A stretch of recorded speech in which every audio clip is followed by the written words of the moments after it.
प्यारे बच्चों, पूर्व में हमने समांतर श्रेणी का इंट्रोडक्शन किया था।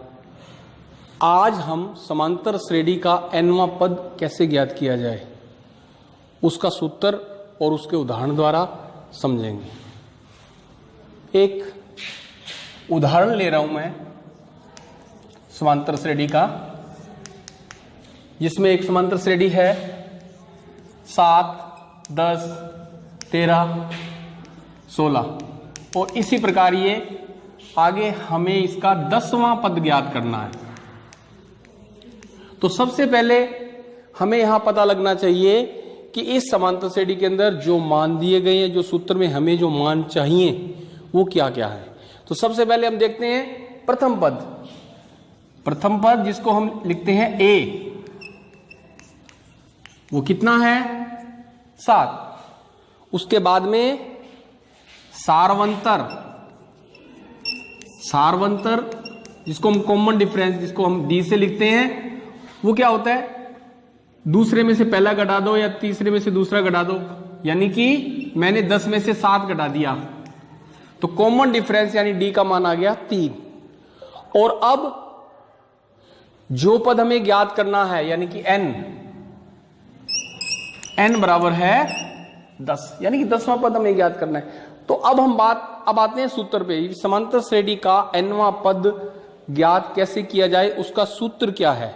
तो समांतर श्रेणी के nवां पद ज्ञात करने का सूत्र लिखते हैं हम an बराबर a प्लस n-1 गुणा d। n से तात्पर्य जो पद आपको ज्ञात करना होगा। तो जब हम इसको इस सूत्र में पिरोएंगे तो n की जगह आप लिख देंगे हम 10।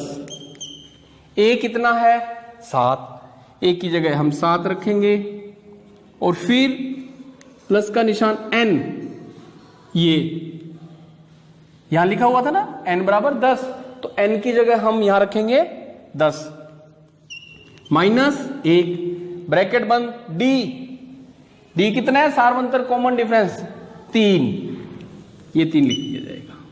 यहां कोई निशान नहीं है, इसका मतलब ये गुना का निशान है। अब इसको हम सरल करो की तरह हल करेंगे। कोष्टक में जो है उसको पहले हल करेंगे। 7 प्लस 10 में से 1 गया 9, आगे कोई निशान नहीं है तो गुना का आएगा 3।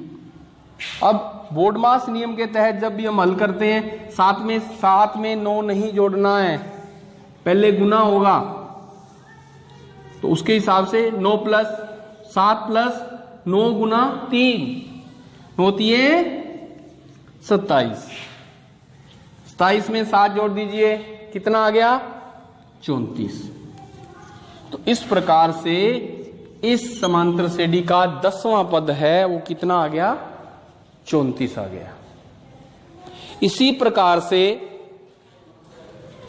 5.1 जो आपकी प्रश्नावली है उसमें जो मैंने परिचय दिया था उस पर आधारित सवाल हैं, और 5.2 के अंदर जो सवाल हैं समांतर श्रेणी का nवां पद ज्ञात करना, और इस पर आधारित कुछ कठिन प्रश्न भी हैं, उस पर भी हम आगे इसमें चर्चा करेंगे। तो 5.1 और 5.2 ये आपका अभ्यास कार्य ग्रह का, तथा इसके बाद हम इन पदों का योगफल भी 5.3 प्रश्नावली में करेंगे।